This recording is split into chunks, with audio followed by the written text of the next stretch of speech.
ترجمہ سن لو، المراتو اذا استعطرت، جب عورت خوشبو لگا کر نکلتی ہے، خوشبو،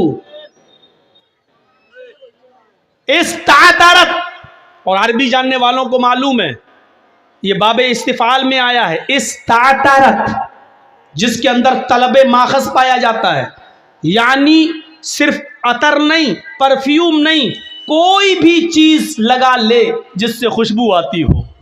اور سن لیجئے پہلے، عورت کوئی بھی چیز لگا لے جس سے خوشبو آتی ہو، مثلا آرنیکا ہیئر آئل، چمیلی کا تیل، آئل، ڈابر آنولا، جس میں خوشبو ہے۔ استعطرت باب استفعال میں طلب ماخذ، ہر وہ چیز جس کے اندر خوشبو اڑتی ہو، خوشبو لگتی ہو، یہ چیز عورت گھر میں لگا سکتی ہے، لیکن اگر یہ لگا کر گھر سے باہر نکلی فمرت بالمجلس، اور جہاں لوگ بیٹھے ہوتے ہیں ان کے سامنے سے گزری، یعنی راستے میں چلتی ہے، چوراہے پہ جاتی ہے، دکانوں سے گزرتی ہے، دکانوں پہ جاتی ہے، فہیا قضا و قضا، وہ ایسی ہے، وہ ایسی ہے، وہ ایسی ہے۔ صحابہ نے کہا اللہ کے نبی ایسی کا کیا مطلب ہے؟ نہیں سن پاؤ گے، اتنا بڑا کلیجہ نہیں ہے ہمارا، کس زبان سے ہم بولیں؟ صحابہ کہہ رہے اللہ کے نبی بتائیے کیسی ہے؟ کہا نہیں سمجھے، کہا نہیں، کھل کے بتائیے۔ اللہ کے نبی نے کہا آنی الزانیہ، الزانیہ، الزانیہ، وہ بدچلن ہے، وہ بدچلن ہے، وہ بدچلن ہے۔ کلیجہ ہو تو سنو، اور اگر سننے کا کلیجہ نہ ہو تو مولوی جرجیس کو بلانا چھوڑ دو، اور بلاؤ گے تو سننا پڑے گا، تمہیں نہیں تمہارے باپ کو بھی سننا پڑے گا۔ یہ 10 سال ہم نے مدرسوں میں کوئی گھاس نہیں چھیلی ہے، آلو نہیں چھیلے، یہی سب پڑھا ہے، اور جو پڑھا ہے وہ بتاؤں گا۔ یہ نبی کہہ رہے ہیں وہ بدچلن ہے، ہائے ہائے، خوشبو لگانے والی بدچلن ہے، پرفیوم لگا کے نکلنے والی بدچلن ہے، خوشبودار کوئی بھی چیز اپنے جسم پہ لگا لے اور دکانوں سے جا کر شاپنگ کرے، اس کو بدچلن کہا ہے۔ مردوں کے ساتھ دکان پر بیٹھتی ہو 5-6 گھنٹے، وہ کون ہوئی؟ کالج میں لڑکوں کے ساتھ اس کے پاس بیٹھ کر 5-5 6-6 گھنٹے پڑھتی ہو، اور انٹرویل میں کالج کی کینٹین میں دونوں چائے پیتی ہو، وہ کون ہوئی؟ اگر اس کے بارے میں ہم بول دیں گے تو یہ گالیاں دیں گی بیچاری، بھٹ پڑھوا مولوی آ گیا جانے کہاں سے۔ اسی لیے یہیں سے اندازہ لگا لو، جو عورت خوشبو لگا کر نکل جائے وہ ایسی ہے، وہ ایسی ہے، وہ ایسی ہے، یعنی بدچلن ہے، بدچلن ہے، بدچلن ہے۔ جو پرفیوم خوشبو لگا کر نکل جائے تو وہ یہ ہے، تو مردوں کے ساتھ گھومنے والی، غیر مردوں کے ساتھ چلنے والی، ان کی بائک پہ بیٹھنے والی، ان کی موٹر سائیکلوں پر سفر کرنے والی کون ہوئی؟ شوہر کا انتقال ہو گیا، بہت پیسہ چھوڑ گیا، بیوی زمین و جائیداد کی مالک ہے، میاں بیوی دونوں حج کرنے جانا چاہتے تھے، ہسبینڈ وائف دونوں حج کرنے جانا چاہتے تھے، دونوں نے فارم بھر دیا ہے، سنو مسئلہ، دونوں نے فارم بھر دیا ہے، حج کی تاریخ بھی آ گئی ہے، لیکن حج کرنے سے پہلے، حج جانے سے پہلے ہسبینڈ کی ڈیتھ ہو گئی، ایکسپائر ہو گیا، انتقال کر گیا، اب عورت اکیلی ہے، اب وہ حج کرنے جانا چاہتی ہے، شریعت اس کے بعد پابندی لگاتی ہے کہ اب وہ حج کے لیے اکیلی نہیں جا سکتی ہے، استطاعت ہے، پیسہ ہے، دولت ہے، سونا ہے، چاندی ہے، سب ہے، لیکن اب اس کو حج کے لیے کنڈیشن بدلنا پڑے گی، اب اس کو اپنے باپ کے ساتھ حج کرنے جانا پڑے گا، باپ نہیں ہے تو اپنے بھائی کے ساتھ حج کرنے جانا پڑے گا، بھائی نہیں ہے تو اپنے بیٹے کے ساتھ حج کرنے جانا پڑے گا، بیٹا بھی نہیں ہے تو پھر اس کو اب حج ملتوی کرنا پڑے گا، کینسل کرنا پڑے گا۔ صاحب وہ تو استطاعت ہے، پیسے والی ہے، اس کے اوپر تو حج فرض ہے، لیکن اسلام یہ کہتا ہے جب اس کا شوہر انتقال کر گیا، اس کا باپ نہیں ہے، بیٹا نہیں ہے، بھائی نہیں ہے، تو اب اس عورت کو اکیلے حج کی اجازت نہیں ہے۔ اب وہ عورت ایک دینی کام کے لیے حج کے لیے اگر اکیلی نکل رہی ہے، خانہ کعبہ بھی پہنچ جاتی ہے، صفا مروہ کے چکر بھی لگا لیتی ہے، سارے ارکان بھی کر لیتی ہے، لیکن اکیلے جاتی ہے تو اللہ کی قسم اس کا حج نہیں ہے، اس کا حج نہیں ہے، اس کا حج نہیں ہے۔ وہ حج کا ایک ثواب اس کو نہیں ملے گا، بلکہ الٹا گناہ پڑے گا، الٹا اس کے اوپر عذاب پڑے گا۔ اس لیے عذاب پڑے گا کیونکہ اس عورت کے اوپر اب حج فرض نہیں تھا، اس لیے کہ اس کے اوپر سے حج کینسل کر دیا گیا، کیونکہ اس کو لے جانے والا کوئی محرم نہیں ہے۔ میری بہنوں، حج جیسے مقدس مقام پر عورت اکیلی نہیں جا سکتی ہے، جہاں کسی کی عزت نہیں لٹ سکتی ہے، جہاں سب لبیک لبیک کہتے ہو، ایسی مقدس جگہ پر بھی تم اکیلی نہیں جا سکتی ہو۔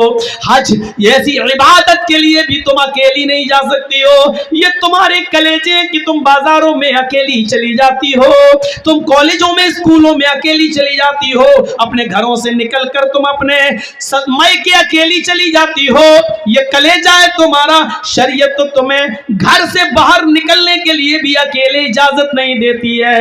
اگر تمہیں گھر سے باہر بھی نکلنا پڑے تو اپنے شوہر کے ساتھ جاؤ، اگر شوہر نہ ہو تو اپنے بھائی کے ساتھ جاؤ، بھائی نہ ہو تو اپنے بیٹے کے ساتھ جاؤ۔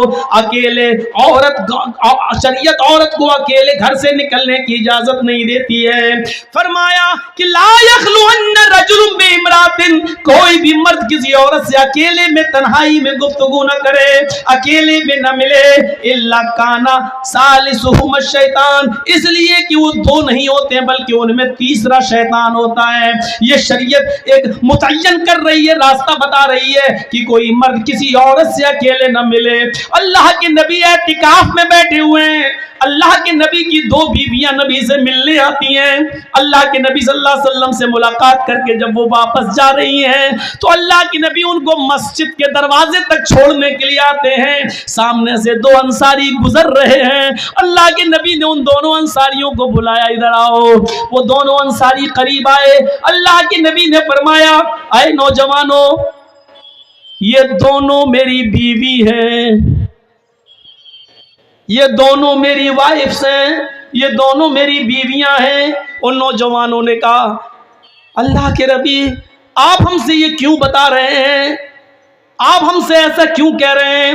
کہا اس لیے کہہ رہا ہوں کہ شیطان ہر انسان کی رگوں میں خون میں دوڑتا ہے، ہو سکتا ہے کہ تمہارے دل میں شیطان یہ وسوسہ ڈال دے کہ محمد پتہ نہیں کن عورتوں سے باتیں کر رہا تھا، یہ دونوں عورتیں کون تھیں اور کیوں ملنے آئی تھیں؟ اس لیے میں تمہیں بتا رہا ہوں کہ میں کسی غیر عورت سے نہیں، اپنی پتنیوں سے، اپنی بیویوں سے بات کر رہا تھا۔ محمد رسول اللہ کو بھی اپنی صفائی دینا پڑی کہ دیکھو یہ میری بیویاں ہیں، جبکہ صحابہ کیسے شک کر سکتے تھے نبی کے اوپر، لیکن آپ نے کلیئر کر دیا میں کسی غیر کے ساتھ نہیں، اپنی بیویوں کے پاس تھا اور یہ بیویاں مجھ سے ملنے آئی تھی۔ میرے بھائیوں، جب محمد رسول اللہ صلی اللہ علیہ وسلم اپنے آپ کو بچا سکتے ہیں تو پھر تم اپنی بائک پر اپنی سالی کو کیسے بٹھا سکتے ہو؟ میرے بھائیوں یقین مانیے، بیوی کی موجودگی میں بھی سالی آپ کی بائک پر نہیں بیٹھ سکتی ہے، اگر بیٹھتی ہے تو بہنوئی بھی گناہگار اور سالی بھی گناہگار۔ میاں اور بیوی، ہسبینڈ اور وائف دونوں کھانا کھا رہے ہیں اور آپ کی سالی آتی ہے اور بہن کہہ رہی آؤ تم بھی بیٹھ جاؤ، تمہارے جیجا ہیں کوئی بات نہیں کھاؤ۔ بیوی کی موجودگی میں بھی سالی اپنی بہنوئی کے ساتھ، اپنے جیجا کے ساتھ کھانا نہیں کھا سکتی ہے، اس کے سامنے چہرہ نہیں کھول سکتی ہے۔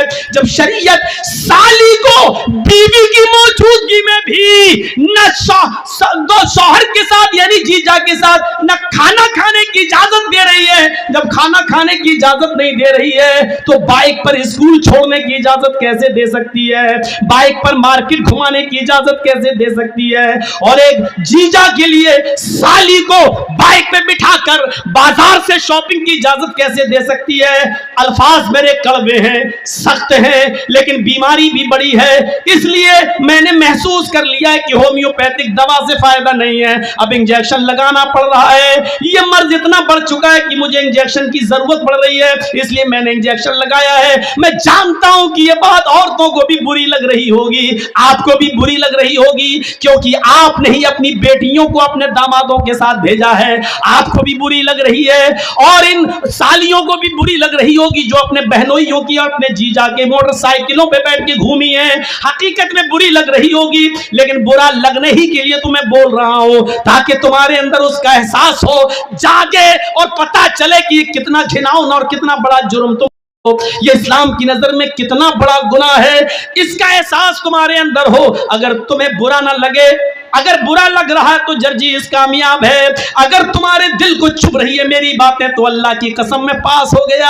اگر میری باتیں تمہیں کھٹک رہی ہیں تو اللہ کی قسم میں اپنی تقریر میں کامیاب ہو گیا. اگر میری باتیں تمہیں بری لگ رہی ہیں تو اللہ کی قسم میں اب کامیاب ہو گیا. لیکن ہماری باتیں اگر تمہیں بری نہیں لگ رہی ہیں اور تم نے سوچا ہے کہ ہم سن لیں گے, عمل تو کرنا ہی نہیں ہے, مزے لینے کے لیے آئی ہو, تو معاف کیجئے گا یہ جلسہ بیکار ہے, میری تقریر بیکار ہے, آپ کا یہاں بیٹھنا بیکار ہے, کیونکہ پوری رات آپ آنکھیں پھوڑ رہے ہیں. ثواب آپ کو ایک نیکی کا نہیں ملے گا, رتی برابر نہیں ملے گا, کیونکہ ثواب نیت کے اوپر ملتا ہے. ہماری نیت جب سدھرنے کی نہیں ہے تو ہمیں ثواب کیوں ملے گا؟